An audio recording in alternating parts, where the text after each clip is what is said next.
Hello everyone, welcome to सरकारी। आज हम डिस्कस करेंगे इम्पोर्टेंट आर्टिकल ऑफ न्यूज़पेपर पेटाबेट।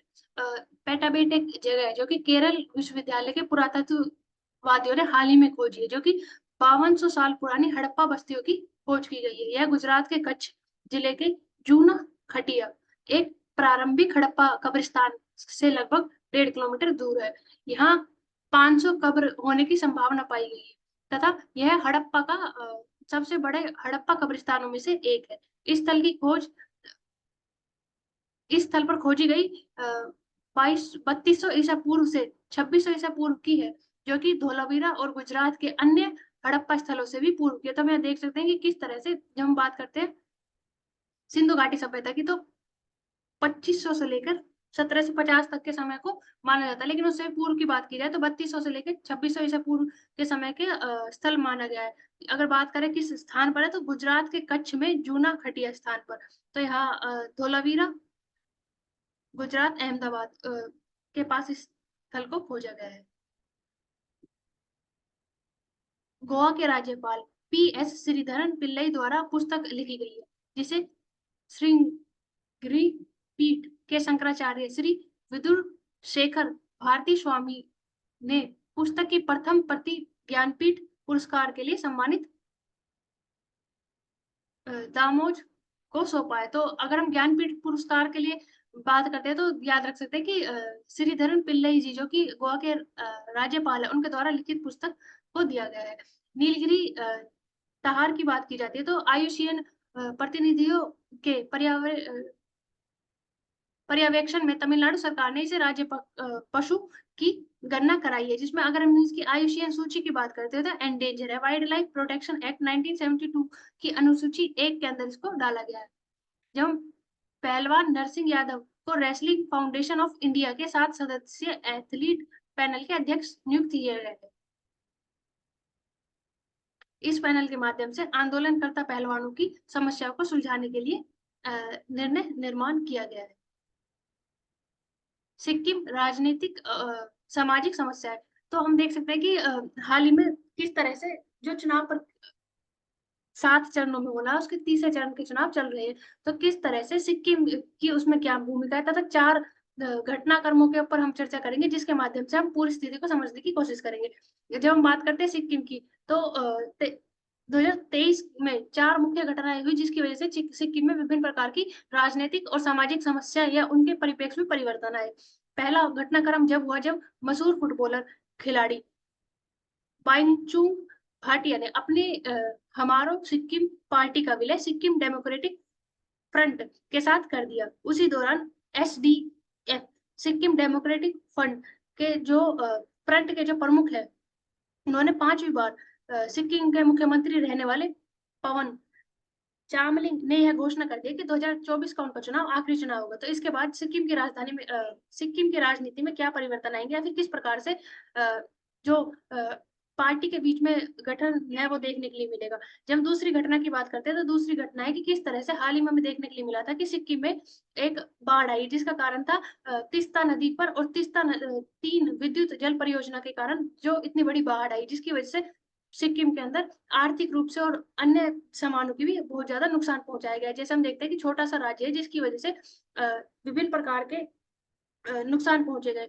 बाढ़ से 60,000 से अधिक लोगों को प्रभावित हुआ, जिसके कारण जब मुआवजे की बात करते हैं तो वहां पर मुआवजे में भ्रष्टाचार से संबंधित समस्याएं हमें देखने के लिए मिली, जो कि विधानसभा चुनाव से संबंधित मुद्दा है उठता है। जब हम तीसरी महत्वपूर्ण घटना की बात करते हैं, तो साल के अंत में जब दलाई लामा सिक्किम के 3 दिवसीय यात्रा पर आए थे, तो उन्होंने 13 वर्ष में पहली बार यह यात्रा की थी।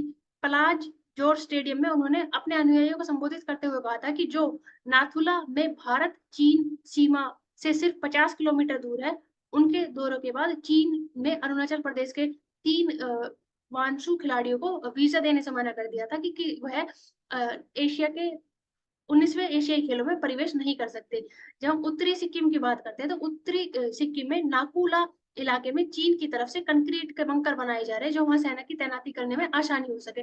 इस तरह की समस्या हमें देखने के लिए मिली है। जब हम चौथी अहम घटना की बात करते हैं, तो सिक्किम के प्रसिद्ध बैंड ग्रुप, जो कि रॉक ग्रुप के नाम से जाना जाता है, उन्होंने पहली बार आबू धाबी में अंतरराष्ट्रीय स्तर पर मशहूर रॉक ग्रुप गन्स एंड रोजिस के नाम से प्रचार किया था। तब उन्होंने कहा कि हम आज सिक्किम और भारत का प्रतिनिधित्व करते हुए बहुत गर्व महसूस करते हैं। तो जब अगर वहाँ के स्थानीय व्यक्तियों द्वारा या प्रसिद्ध व्यक्तियों द्वारा सिक्किम और भारत को अलग अलग राज्य या फिर अलग अलग स्थानों की तरह संबोधित किया जाएगा, तो यह एक चिंता का विषय है। तो किस तरह से इस के वजह से क्या परिप्रेक्ष्य वहां देखने के लिए मिलेंगे।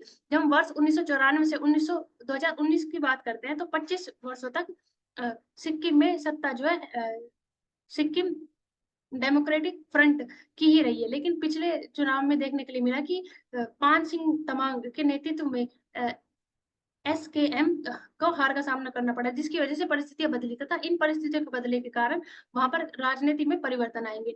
जब हम बात करते हैं सिक्किम द्वारा अपनाई जाने वाली नीतियों की, तो हम देखते हैं कि सिक्किम की जो तिम्बू और तमांग समुदाय है, वह आरक्षण के लिए काफी लंबे समय से मांग उठा रहे हैं, लेकिन इसके ऊपर अभी कोई कानून लागू नहीं हुआ है। भाई जब हम अन्य नीतियों की बात करते हैं, हम देखते हैं कि सिक्किम में जैविक खेती के तरीके को अपनाने के लिए प्रयास किए जा रहे हैं, ताकि जलवायु परिवर्तन के प्रभाव को कम किया जा सके। इसका एक जीता उदाहरण हम इस चीज से ले सकते हैं कि सिक्किम ने विकास मॉडल को अपनाने से मना कर दिया है कि सिक्किम 13 पन बिजली परियोजनाओं, जो हाइड्रो पावर परियोजनाओं के होते हैं, उनके लिए ना कह दिया, क्योंकि इसके कारण पर्यावरण पर विपरीत प्रभाव पड़ेंगे, जिसकी वजह से पारिस्थितिक तंत्र को खतरा उत्पन्न होगा। तो इस प्रकार के वैकल्पिक मॉडल की वजह से ना अपनाकर वो प्रकृति की तरफ वापस लौटना चाहते हैं। तो इस तरह की जो अप्रोच है वो हमें सिक्किम में देखने के लिए मिलती है। इसके लिए भी देखा जा सकता है। एक अन्य कारण है कि उनको यह डर है कि जिस तरह से अनुच्छेद 370 हटाया गया, उसी तरह से अनुच्छेद 371F में भी बदलाव कर दिए किए जा सकते हैं। जब अनुच्छेद 371F की बात करते हैं, तो अनुच्छेद 371 में 10 राज्यों को शामिल किया गया है, जिसके अंदर कुछ विशेष अधिकार तथा कुछ विशेष प्रावधान किए गए हैं। इस संवैधानिक संरक्षण के कारण सिक्किम के लोगों को जमीन खरीदने और उस राज्य की नौकरी पाने का अधिकार है। इसके अलावा आय के भुगतान में छूट दी जाती है।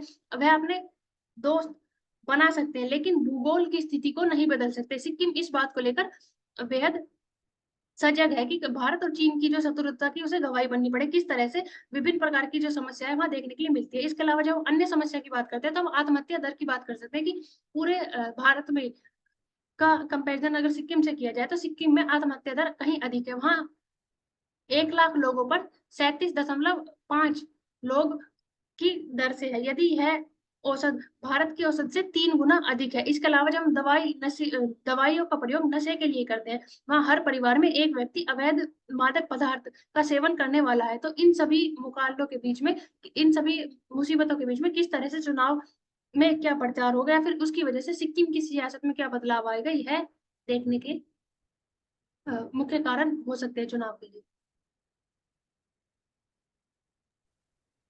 नेक्स्ट हम यहाँ पे बात करेंगे एनवायरनमेंट से रिलेटेड टॉपिक बात कर सकते हैं। तो यहाँ पे 28 के बारे में, जैसे कि हमें पता है कि दुबई में हुए, लेकिन COP29 कहाँ पे होने वाली है, तो Baku the capital of city of Azerbaijan में ये होगी।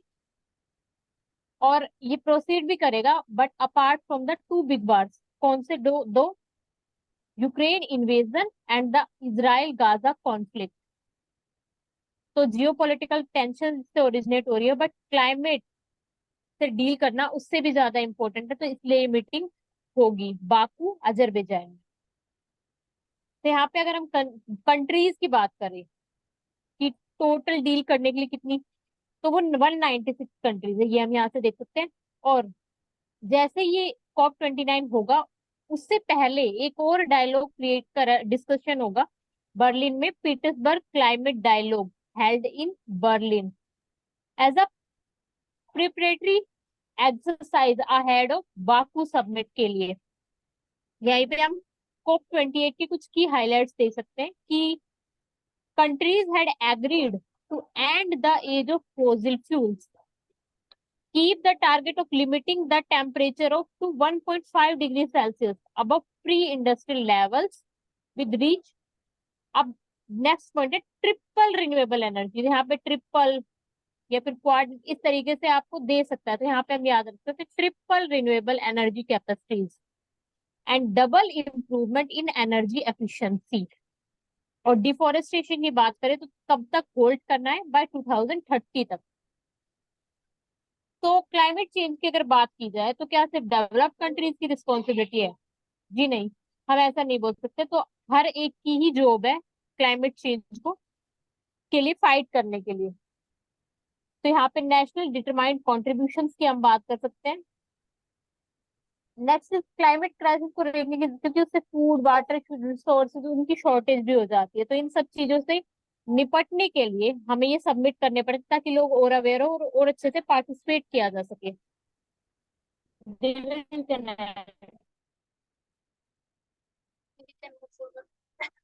भारत में सेमीकंडक्टर की क्रांति, तो हम देख सकते हैं कि किस तरह से कृषि उपकरणों में, चिकित्सक उपकरणों में, वाहनों में, सभी जगह पर सेमीकंडक्टर की आवश्यकता पड़ती है, जो कि मौन क्रांति या फिर सामाजिक आर्थिक रणनीतिक संभावनाओं की पहचान है। भारत, जब हम सेमीकंडक्टर की बात करते हैं तो आत्मनिर्भर बनने के लिए भारत ने सेमीकंडक्टर उद्योग में 1 मिलियन से अधिक रोजगार सृजन करने के लिए सेमीकंडक्टर डिजाइन इंजीनियरिंग, निर्माण इंजीनियरिंग, R&D, वैज्ञानिक ऑपरेशन तकनीकी और चिप डिजाइनिंग से संबंधित सेमीकंडक्टर फैब्रिकेशन, पैकेजिंग और बिक्री सुविधाओं से अलग अलग अगले 5 साल में कुशल कामगार शामिल करने के लिए national association for software and service companies NASSCOM तथा जेनेवा के निर्मित रिपोर्ट के अनुसार यह बताया जा रहा है कि किस तरह से सेमीकंडक्टर के माध्यम से विभिन्न प्रकार की नौकरियों का उत्पादन किया जा सकता है तथा चिप निर्माण में या फिर सेमीकंडक्टर को बनाने के में भारत आत्मनिर्भर बन सकता है। जब हम बात करते हैं कि किस तरह से 1.25 लाख करोड़ की निवेश का शिलान्यास किया गया टाटा द्वारा Taiwan power chip semiconductor manufacturing corporation PSMC के सहयोग से गुजरात के धुलेरा में देश का पहला सेमीकंडक्टर मैन्युफैक्चरिंग प्लांट बनाया जाएगा तथा दूसरा मैन्युफैक्चरिंग प्लांट असम के मोन गांव में स्थापित किया जाएगा, जिसमें 2026 तक चिप उत्पादन शुरू हो जाएगा। वहीं जो अमेरिका के सेमीकंडक्टर निर्माता माइक्रोन इंडिया का प्लांट, जो कि 22,500 करोड़ के निवेश से गुजरात के सानंद में स्थापित किया जाएगा। इसे हम देख सकते हैं किस तरह से make in India memory chip का उत्पादन शुरू किया जाएगा। जब चंद्रयान-3 मिशन के योगदान करने वाले semiconductor corporation of India SCL ने मोहाली प्लांट में अपनी चिप सुविधाओं के बनाने के लिए प्रस्ताव रखा है। तो हम देख सकते हैं कि किस तरह से यहाँ पर 20,000 करोड़ रुपए का निवेश किया जाएगा ताकि इसरो एवं अन्य अंतरिक्ष शोध संगठनों को विश्वव्यापी स्तर पर विभिन्न प्रकार की जो सेमीकंडक्टर क्षेत्र में 95% की आत्मनिर्भरता है उसको कम किया जा सके तथा आयात पर निर्भरता है उसको कम किया जा सके। भारत अभी अमेरिका, ताइवान, चीन, जापान, मलेशिया, सिंगापुर, दक्षिण कोरिया पर सेमीकंडक्टर के लिए निर्भर है। वह अपना 95% सेमीकंडक्टर आयात करता है। तो किस तरह से इंडिया सेमीकंडक्टर मिशन ISM की शुरुआत कर रहा है, जिसमें 50% पूंजीगत खर्च, उत्पादन आधारित प्रोत्साहन PLI तथा डिजाइन आधारित प्रोत्साहन DLI का प्रस्ताव रखा गया है। वही जब देखते हैं कि कौशल की कमी के कारण या फिर विभिन्न प्रकार की समस्याओं के कारण चिप डिजाइन के लिए अधिक प्रशिक्षण वाले व्यक्तियों की आवश्यकता होगी, तो उसके लिए भी एक नीति निर्मित की जा रही है ताकि स्किल किया जा सके और आत्मनिर्भर तंत्र के तौर पर तैयार किया जा सके। जब दक्षिण पूर्वी एशिया देशों की बात करते हैं, मलेशिया, सिंगापुर, थाईलैंड, वियतनाम और इंडोनेशिया को भविष्य में सेमीकंडक्टर निर्माण के लिए पसंद किया जाता है, तो उसी तरह से पारिस्थितिकी में हम भारत को भी सम्मिलित कर सकते हैं अगर विभिन्न प्रकार की जो संरचना है वह भारत में विकसित की जाए और बड़े स्तर पर रोजगार निर्माण भी आरंभ होंगे। बेंगलुरु और हैदराबाद भारत में सेमीकंडक्टर वैश्विक क्षमताओं की 2/3 का स्थान केंद्र माने जाते हैं। किस तरह से 95 अन्य GCS कंपनियों के माध्यम से 50,000 कुशल कार्यबल का यहाँ पर प्रशिक्षण किया जाएगा तथा प्रतिबद्धता का प्रतीक है। तो किस तरह से 2026 तक बाजार का लगभग $15 बिलियन से $55 बिलियन तक पहुंचने की आशंका जताई जा रही है। तो इतने बड़े स्तर पर ऑटोमोबाइल या फिर कंप्यूटर डेटा स्टोरेज किस तरह से विभिन्न प्रकार के बढ़ते जाएंगे। उत्कृष्ट चिप डिजाइन में फैब्रिकेशन में कौशल तैयार करने के लिए 2.3 मिलियन अत्यंत कुशल कामगारों की आवश्यकता होगी, जिसमें 25% वरिष्ठ इंजीनियरों को शामिल किया जाएगा। भारतीय कंपनी ताइवान की चिप निर्माता कंपनी के केंद्र शेचू में रोड शो कर रही है, जिसका कारण है कि जो भी विद्यार्थी या फिर अन्य व्यक्ति भारत से अन्य देशों में कार्य करने के लिए जाते हैं उन्हें फिर से भारत की तरफ आकर्षित किया जा सके। ताइवान, सिंगापुर और मलेशिया के इन क्षेत्रों में काम करने वाले इंजीनियरों की औसत आयु 45 वर्ष से ज्यादा है, जो कि अनुभवी है। तो किस तरह से इस अनुभव का फायदा भारत के लिए हो सकता है अगर वह चिप निर्माण में एक पूर्ण संचालन की स्थापना करता है? कानून नहीं, सोच पर हो फोकस। जब हम बात करते हैं पीएनडीटी 1944 एक्ट की, तो उसमें एफ फार्म की बात की गई। किस तरह से जब हम लिंग प्रशिक्षण में भारत के लिए कड़ी सजाओं का प्रावधान है कि अगर कोई भी व्यक्ति लिंग प्रशिक्षण कराता है तो उसके ऊपर 3 साल के कड़े प्रावधान है, तथा साथ साथ डॉक्टर को भी निलंबित या फिर उनके लाइसेंस कैंसिल करने की प्रावधान किए गए हैं। प्रशिक्षण की इजाजत मिलनी चाहिए, नहीं मिलनी चाहिए, इस विषय पर यहाँ पर चर्चा की है। किस तरह से जब हम बात करते हैं पीएनडीटी कानून के दंडनीय अपराध होने के बावजूद भी यह कार्य किए जाते हैं। निरंतर भ्रष्टाचार बढ़ना एक इस कार्य का कारण है। किस तरह से डॉक्टर और आम व्यक्ति दोनों की ही मानसिकता में जब तक परिवर्तन नहीं आएगा तब तक इन चीजों को नहीं बदला जा सकता, क्योंकि इतने बड़े स्तर पर ना होकर, खुले में ना होकर, लेकिन पीएनडीटी फॉर्म भी ठीक से नहीं भराए जाते, जिसके कारण छुप छुपा कर इस तरह के टेस्ट कराए जाते। तो उन्हें रोकने की आवश्यकता है, जिसके लिए जरूरी है कि डॉक्टर अपनी मानसिकता बदले और साथ साथ समाज में भी इस तरह की मानसिकता को बदलने के लिए पहल आरंभ की जाए। नेक्स्ट हम इसमें बात कर सकते हैं अस्थमा रिलेटेड। तो हम यहाँ पे देख सकते हैं कि अगर हम अस्थमा की बात करें तो पोस्ट कोविड और प्री कोविड में क्या अंतर रहा इसकी। तो हम बात करें asthma prevalence globally ranges from 3 to 15%, and it is influenced by किस चीज से इन्फ्लुएंस होता है, genetics, environmental triggers like dust, pollution and viral. तो पोस्ट कोविड की बात करा जाए तो ऐसा बोला जा रहा है कि there is an increase in the number of viral infections causing wheezing in children, and this attributed to reduced immunity due to decreased exposure during the lockdown। तो हम यहाँ पे ये देख सकते हैं कि पोस्ट कोविड इस टाइप की प्रॉब्लम इंक्रीज हुई है। तो इस टाइप की स्टेटमेंट आपको प्रीलिम्स में भी दी जा सकती है। कोविडशील्ड टीके के दुष्प्रभाव जोखिम कारकों की जांच विशेषज्ञ समिति के द्वारा कराने का अनुरोध किया गया है। सुप्रीम कोर्ट द्वारा में दायर की गई याचिका के अनुसार दुष्प्रभाव और जोखिमों के कारकों की जांच के लिए एक देखरेख समिति या चिकित्सक विशेषज्ञ समिति के गठन का अनुरोध किया गया है।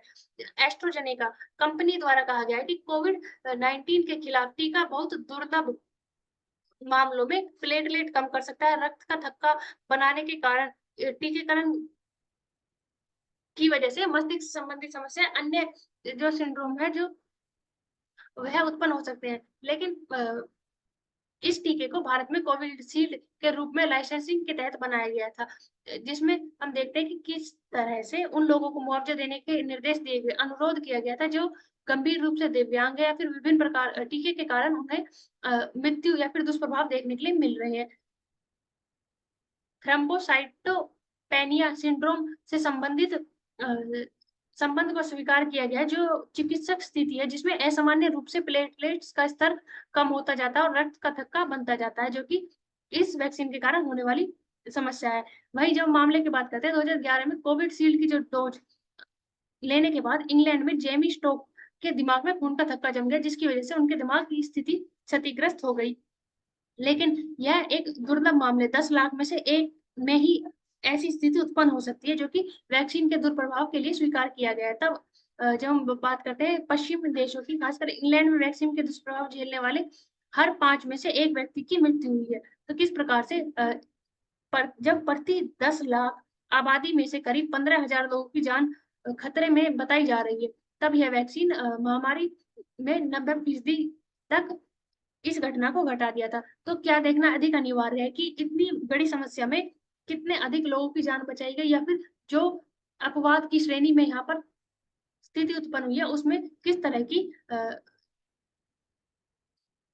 लापरवाही या फिर विभिन्न प्रकार की जो समस्या है उसको किस प्रकार से सुधारा जाए। क्योंकि जब भारत की बात करते हैं तो 200 करोड़ से ज्यादा टीके की खुराक दी गई थी, जिसमें से 175 करोड़ कोविशील्ड की थी। इसके बावजूद अब तक खून का थक्का जमने के मामले आधा फीसदी से भी कम देखने के लिए मिले।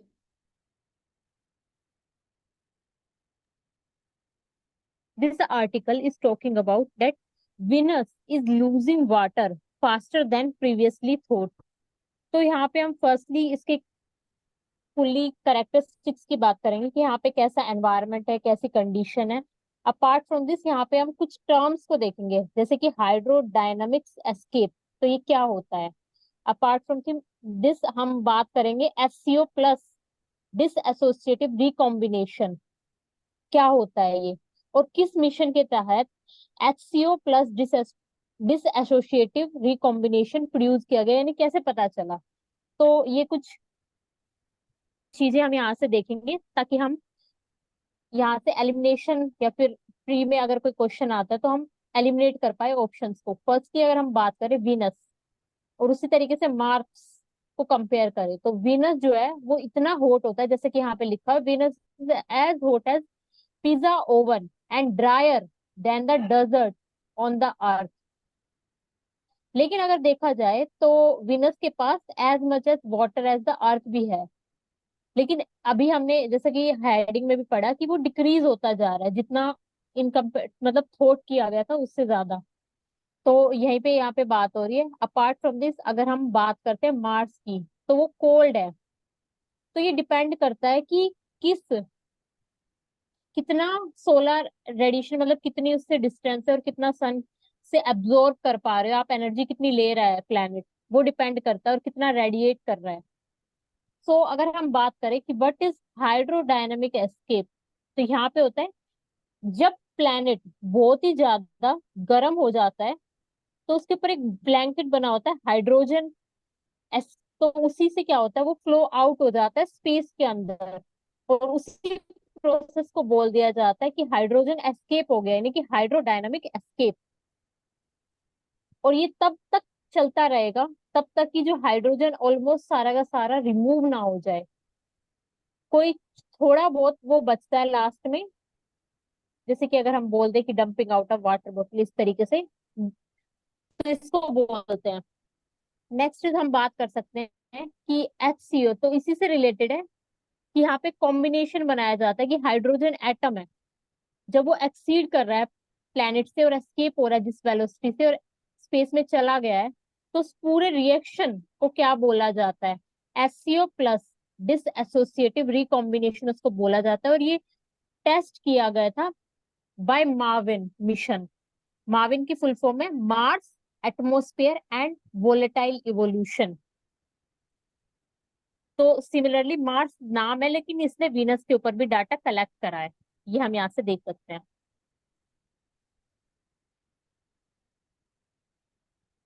मलेरिया से मुक्ति की मुश्किल डगरती यहाँ देखने के लिए मिलता है किस तरह से विषाणु, जब हम मलेरिया की बात करते हैं तो प्रोटोजोआ यानी कि विषाणु जनित रोग है जिसमें हजारों गुना बढ़ते जाते हैं। हम कोविड-19 की बात करते हैं तो उसमें लगभग 20 जीन होते हैं, लेकिन मलेरिया में 5000 से अधिक जीन पाए जाते हैं।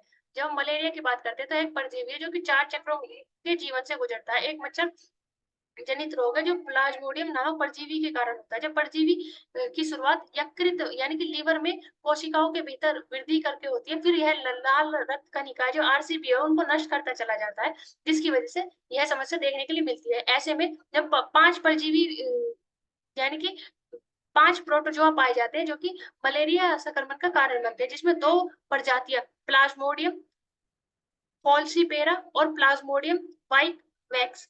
तो फॉल्सीपेरा और वाइट वैक्स दोनों मच्छर यानी कि जो मलेरिया संक्रमण से संबंधित प्रजातियां हैं जो कि पाई जाती है। विश्व मलेरिया रिपोर्ट के अनुसार 2021 से 2020 में अनुमानतः 6,29,000 लोगों की जान गई है। वैश्विक मलेरिया उन्मूलन कार्यक्रम में विश्व स्वास्थ्य संगठन द्वारा जारी किया गया था किस तरह से इसको नियंत्रित और खत्म किया जाए। वर्ष 2020 तक कम से कम 40% तथा वर्ष 2025 तक 75%, जो कि वर्ष 2015 को आधार रेखा यानी कि 2015 को बेस ईयर मानकर 2020 तक 40% कम किया जाए, 2025 तक 75% कम किया जाए, 2030 तक 90% कम करने की मांग रखी गई थी। जब हम देखते हैं कि किस तरह से अब तक कुल 43 देशों में विश्व संगठन द्वारा मलेरिया मुक्त घोषित कर दिया चुका है। जब WHO की बात करते हैं कि किन देशों को मलेरिया मुक्त घोषित किया जाता है, तो जहां 3 साल तक मलेरिया का कोई भी स्थानीय मामले नहीं आते उसे मलेरिया मुक्त किया जाता है। तो हम याद रख सकते हैं पीटी फैक्ट के माध्यम से कि 3 साल तक अगर कोई भी कार्य नहीं होते मलेरिया के नहीं होते तो उसे मुक्त मान लिया जाता है। जब भारत की बात करते हैं तो 1953 में स्टार्ट किया गया था, जहाँ डीडीटी के साथ 3 प्रमुख कार्यक्रम स्टार्ट किए गए थे, जिसमें कीटनाशक अपशिष्ट छिड़काव मामलों की जांच, national framework of malaria elimination से संबंधित तरकीब को अपनाया गया था। जब हम परजीवी की बात करते हैं तो रोग संबंधित 2 टीके हैं, जिसमें RTS तथा R21 से संबंधित है। जब मलेरिया में गंभीर मामले को रोकथाम के लिए जीवन शैली 30% तक मानी जाती है। आरटीएस का उद्देश्य मलेरिया मच्छर के काटने के बाद मानव के रक्त प्रवाह में जो यकृत कोशिकाओं तक संक्रमण पहुंचना है, उसको रोकने की प्रणाली की, ताकि प्रतिरोधक क्षमता को उत्पन्न किया जा सके और वह उसे रोक सके। जब 2009 से 2014 के बीच में देखते हैं तो 10,000 से अधिक अफ्रीकी बच्चे इस प्रशिक्षण की पहली खुराक लेने के बाद भी 40% मलेरिया संक्रमण होने से ही रोक पाए। इस टीके का असर दीर्घकालीन नहीं है, लेकिन इतने अधिक समय फीसदी भी देखते हैं तो हमें 40% देखने के लिए मिलता है। प्रतिजन वह पदार्थ है जो हमारे शरीर में प्रतिजन प्रणाली यानी कि एंटीबॉडी पैदा करके सक्रिय कर देता है। इसके अलावा स्पैरोरेटजाइस जो एक कोशिका के रूप पर गैर किया गया है, जिसमें मच्छर के काटने पर शरीर में उत्पन्न होते हैं। यह यकृत तक